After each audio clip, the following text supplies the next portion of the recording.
So nowadays, you probably find that your inbox is full of suggestions for how to manage um, COVID-19 and how to navigate social distancing or shelter in place or wherever the current thing is that's coming into your inbox. I know my inbox is just flooded every morning with suggestions.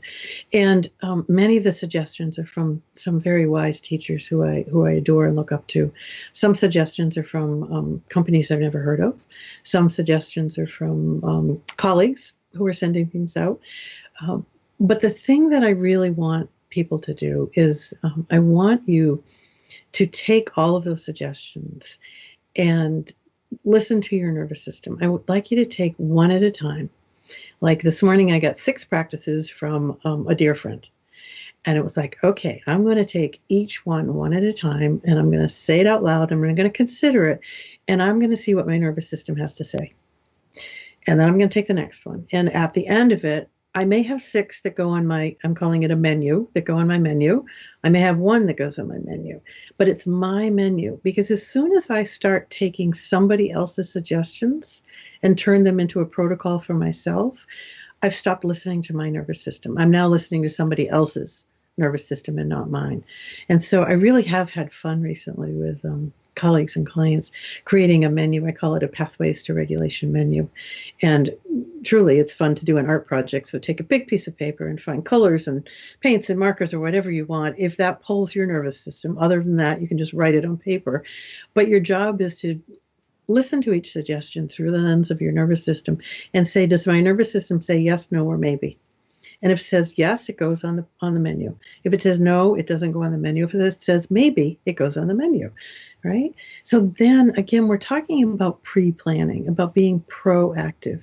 You're going to end up with a whole list of things that are possible responses for you when you want to feel more ventral or when you feel like you've dysregulated, need to come back to ventral.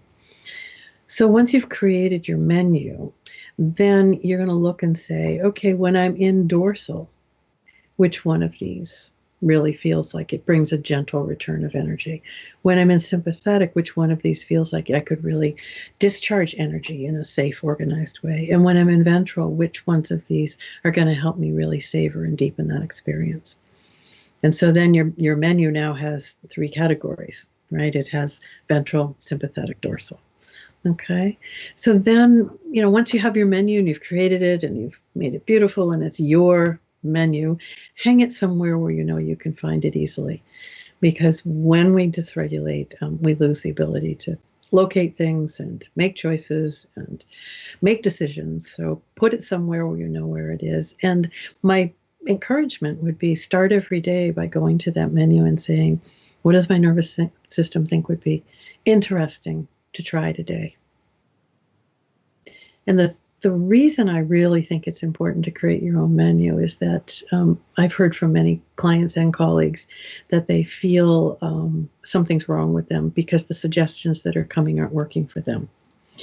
And as soon as we put a should in front of a suggestion, we've moved out of ventral connection into some sort of a survival response.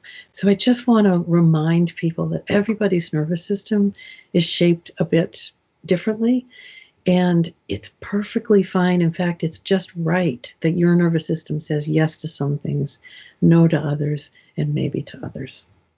And we want to remember to really strengthen our ventral when we have those moments, right? Everything nowadays is focused on what do you do when you're sympathetically charged with all these cues of danger? We just have to remember, and we have moments of ventral.